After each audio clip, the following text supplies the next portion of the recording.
Israel நாட்டின் முன்னாள் பிரதமரான pen Korean எப்பொழுதும் தன்னுடைய அரசவைக்கு செல்லும் பொழுது, அமைச்சரவையை கூட்டும் பொழுது ஒரு சூட்கேஸுடன் செல்வது வழக்கம். ஒரு பழைய சூட்கேஸ்.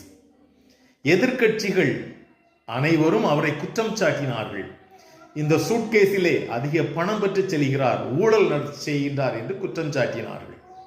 ஒரு நாள் பென் கொரியன் அதற்கான காரணத்தை மக்களுக்கு நிரூபித்தார்.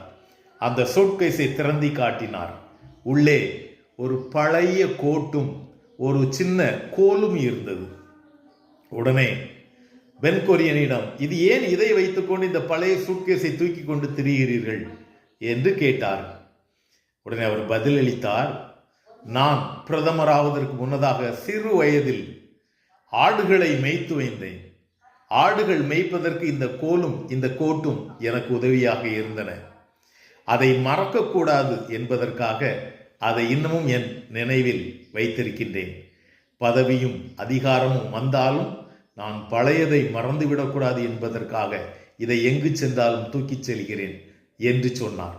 பாருங்கள், பதவியும் அதிகாரமும் வந்தால் தன்னுடைய பழையதை மறக்காமல் நினைவில் வைத்திருந்தார் பென் கொரியன். மட்டுமல்ல, ஒருவேளை இந்த பிரதமர் பதவி எனக்கு நிரந்தரம் இல்லாமல் போகலாம்.